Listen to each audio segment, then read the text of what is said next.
Okay, continuing on. This is a completely new chapter. It's called the Holodynamic Shape of Consciousness. And this is probably going to be a massively interesting, long chapter. Yeah, you know, half of his chapters are basically the whole book. This one is a topology of consciousness. It becomes possible to sculpt the shape and impact of time itself. One of the things I love most about this age of human history is that there are some very smart and capable people who are constantly adding to our information. Stephen Hawking is one of these people. One example of his adventuresome spirit is his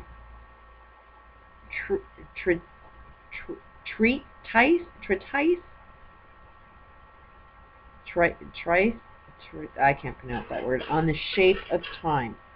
Reasoning from the perspective of Einstein's special law of relativity, wherein it was discovered that light bends in space, Hawking indicates that space, light, space, and time are inseparably connected. Time also bends. He suggests this bending effect indicates that in some dimension of reality, time turns back in upon itself. In holographic form, he suggests the time looks something like this. There's a picture here. We humans ride on an it's hard to read this, incorporative along what appears to be the forward-moving track of time. Okay, here's the picture. Where is it?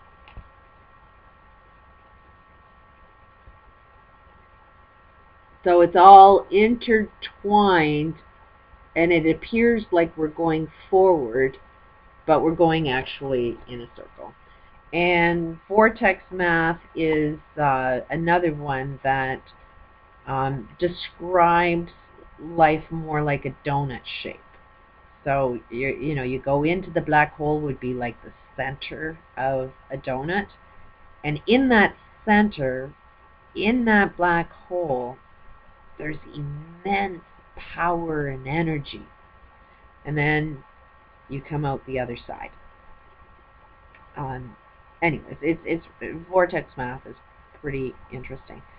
The linear view of time, first devised by Isaac Newton in 1687, suggested that time is a straight arrow headed in a direction like a locomotive traveling back down a track. Einstein's special theory of relativity shows, however, that time is inseparably connected with space, and like light, time bends, turning back on itself.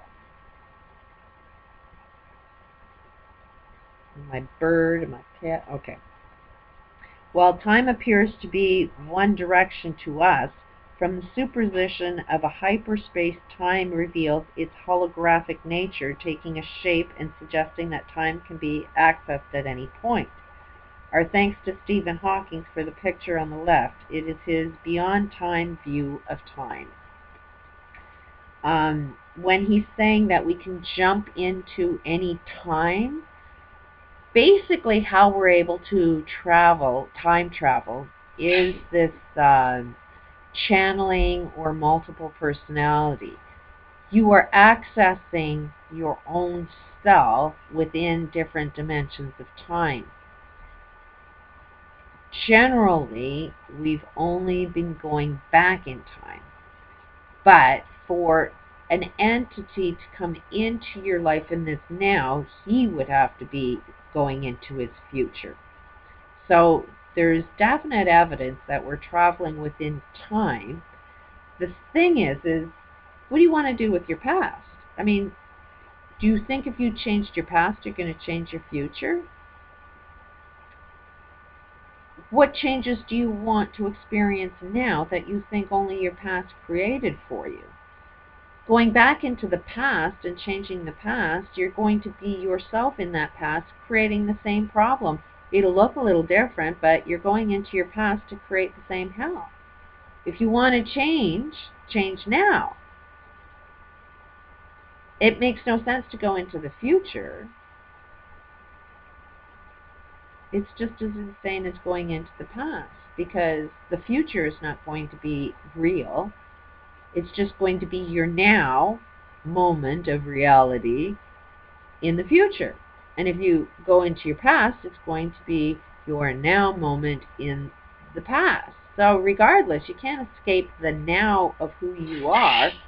You can only change how you are going to view yourself. Cat's getting at the bird. The bird's in the cage. What is suggested is that from a dimension beyond the confines of time or outside of the locomotive, one can view all time.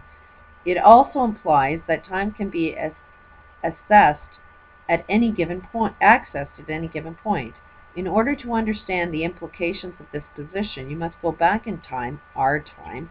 More than 30 years ago, I became aware of certain dynamics that fit directly into Hawking's current position. It was early in my career, and I was seeking an explanation to how consciousness grew.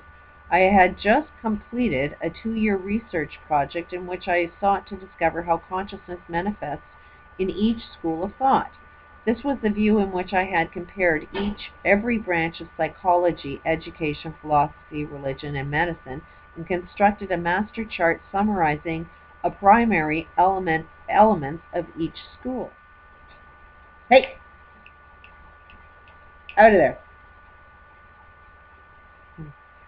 In the midst of this inquiry, I had a dream, a perfect, acceptable manifestation of self-organizing information systems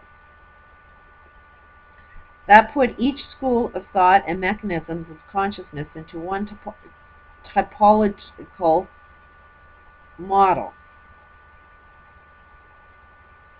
Typology model. The use of this mathematics is in changing the shape of a rocket in a wind tunnel without changing its function. my cat is in the bird cage. Okay, changing the use of the mathematics as in changing the shape of a rocket in a wind tunnel without changing its function had been applied to heart fibrillation and predict heart attacks more efficiently. I was wondering if it could also be applied to consciousness. Could we construct a topology of consciousness?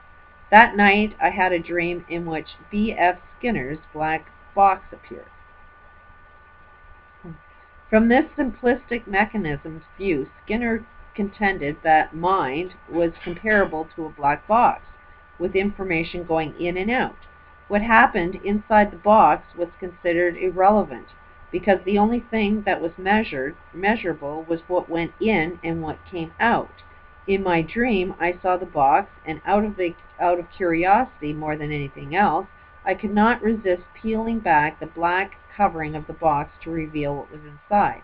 I felt like a mischievous little child when I did it, but after all, it was only a dream. What happened was a full-color, multi-dimensional topology. For 2 months, I dropped all other activities and wrote while the box taught me how to apply a more holodynamic view of reality and showed me how consciousness worked within any set of circumstances. I discussed this episode in more detail in my original book of Holodynamics, but I want to discuss it briefly with you at this time because it helps to explain what happened next. My next book will be on holodynamics.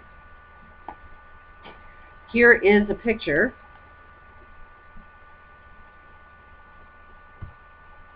of the mind map. That's his box that he was in there. It's apology. The text beside that diagram is the typology of consciousness is manifested in time-space. Part of it, part 1, is particle information. Then there's wave information, family and culture beliefs, the implicate order of consciousness in 6 stages of development, interest wave, and the holodynamic plane. So you mix all of those together and you have like a topology, a model of what consciousness looks like. It's like, here is like a topology, basically is a prototype. This is like a prototype of consciousness, of what it looks like. Just like, you know, a model plane to see if the plane actually flies.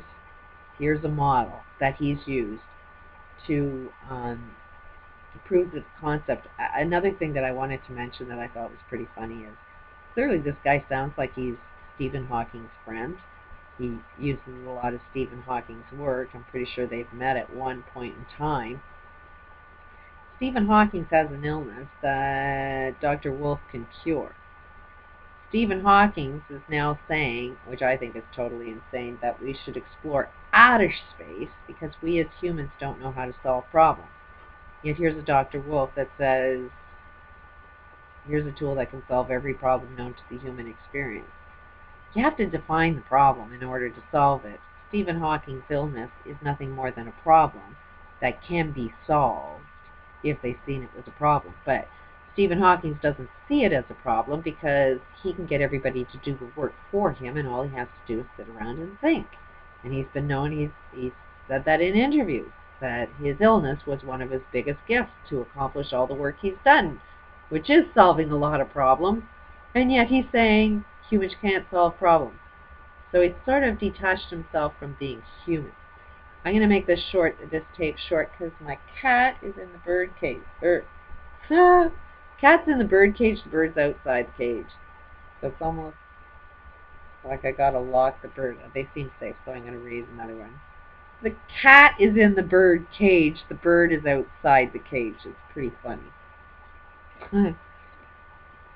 The box was cut diagonally into two parts. The top left quadrant represented the physical, linear, more traditional or classical scientific perspective of downward progressive experimentation.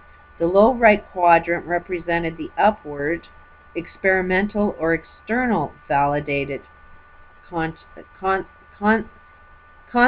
consensus hierarchies of learning. In between those two was a diagonal plane called the holodynamic plane. I understood immediately that the dance in the brain lies mainly on the plane.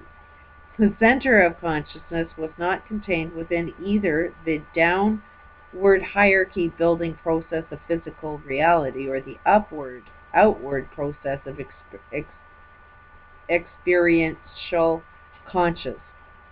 consensus. It was within an inclusive state of being, one with the entire dynamic. The bird and the cat are pretty interesting because the bird is like cleaning the cat. Pretty wild. A bright red wave undulated through the box like a bunch of children playing under a large blanket. This wave proved to be the quantum potential field. In part, it was given form by the holodynes that were currently active on the holodynamic plane.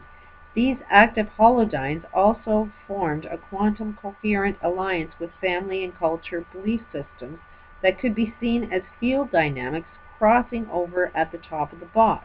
No wonder Skinner couldn't open the box, I said to myself. He was trying to do everything from the left upper quadrant of the box. To comprehend the whole dynamic was impossible from Skinner's limited linear model of reality. The box was divided into 6 equal segments running from the front of the box to the back. Each of these 6 segments represented a distinct level of consciousness with the hierarchies of learning that take place on both upward experiences and downward mental process. Every developmental theory from psychology, psychiatry, education, religion, philosophy was integrated into these 6 stages of consciousness. I'll continue on another tape.